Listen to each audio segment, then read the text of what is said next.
This year we didn't want to stray from the features, but what we wanted to do was pick a theme. That way we can focus on different types of journalism, like investigative and data journalism as well as features. And we decided to see what the community was talking about. We decided that race and identity was really what we wanted to focus on. And when we had everybody in the room early on talking about what stories we might want to do, they all naturally and organically had this theme of race and identity, and so we settled on that.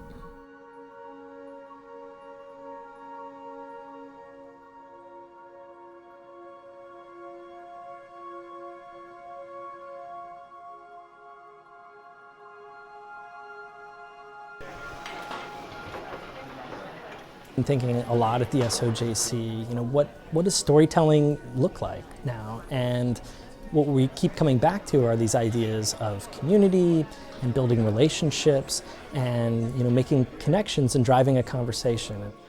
The idea was that the Flux students want to write about a broad topic of race and diversity and inclusion at the University of Oregon and within the Eugene Springfield community. But rather than get together as a staff and decide what's that story, who should we talk to, we decided to bring people from the community in to tell us from their own lived experience what's the story that we should be reporting, who are the people we should be talking to. So they're in the process now of sharing that with each other. He was not a helicopter parent. What he told me the entire time he was here was he did not feel valued and he did not feel supported as an African American student. And it just perpetuates fear and perpetuates a fear to have a dialogue about it. So what I don't know how I'm going to work towards it, but what I understand is there needs to be a transition from creating a safe space where it's okay to be uncomfortable, but it's also okay to be heard.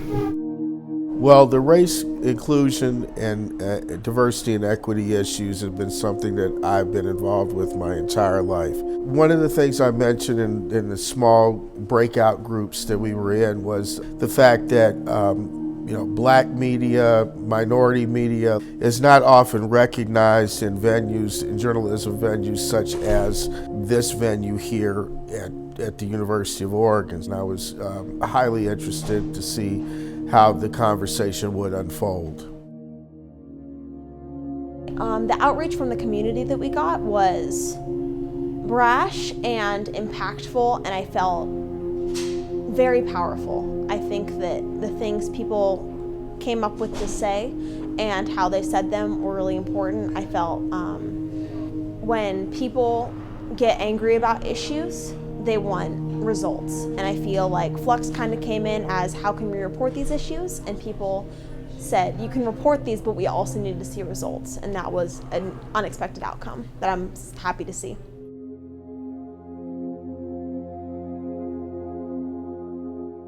Yeah, I think that'd be really cool. Yeah, I love that. Okay, any other stories, other photo essays? I kind of wanted to touch on two parts, which was one is the pressure of speaking up as someone of color in a racial discussion, as well as someone not of color, and the fear and anxiety that exists in speaking in these discussions. Yeah, I love that. Well, during the conversation in January, we had two students come into the room late. They had a pretty good point about the Black Student Union and the list, and they told us, look at the other list, look at the list from 1968. And so we did, and we found out that they were the same. So Samantha took that and ran with it. The story that I'm working on came out of something that someone said at that event, that the 1968 list of demands from the Black Student Union was virtually the same as the 2015 list of demands from the Black Student Task Force. So the demands have been responded to.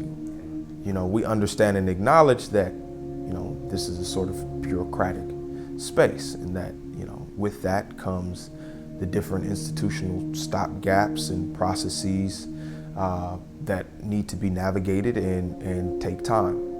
But there also begs the question of, well, this has been a problem, right?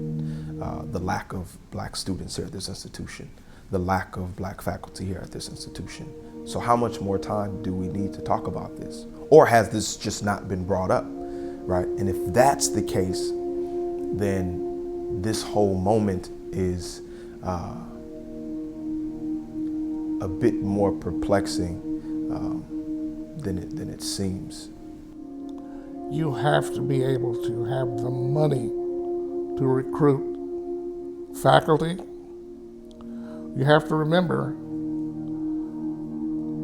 I was looking at the statistics a few years ago. The number of black PhDs that are being generated is appalling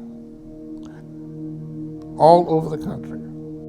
So in 1968, there was the list of demands, and then the president at the time, Arthur Fleming, created a committee on racism to address each of these demands and try to come up with solutions to them. And then 50 years later, or almost 50 years later, we have a really similar list of demands, and then the same thing happens. The president commissions a group of, I believe they're working groups. He commissions working groups to address each of these issues, and that was something that just completely floored me, was that like these two things happened 50 years apart, but they happened on this like really similar trajectory. And so the thing that I would like to ask him is, what are we going to do different this time?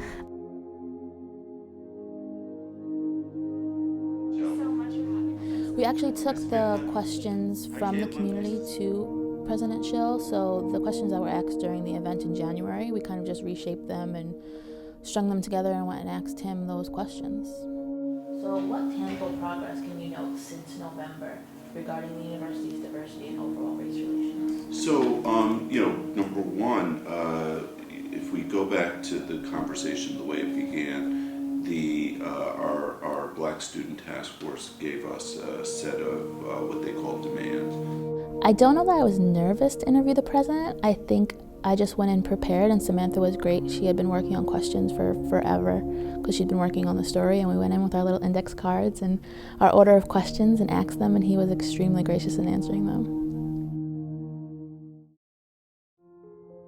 I'd probably typographically let me just keep it clean, just the same font. Maybe because this is so busy. Yeah, there's so much going there. I Yeah. think just having the type. Couple things. I think we need to clean up this copy though, and also explain why these don't add up to 100. Yeah, and do we have an other? Well, the goal of the magazine, I think the goal of any good journalism is to effect change in the world. That doesn't always happen, but that's the goal, is to effect change. But if nothing else, we'd like to have a conversation be started about race and identity, not only at the University of Oregon, but Oregon, the Pacific Northwest in general. I just hope that we're able to kind of continue doing this sort of work. I think it was a really great thing to be able to be a part of this as we were working on it. And I hope that publications like Flux continue to try to like really go out into the community to try to find the stories that they want to hear, instead of just deciding ourselves what we think should be told.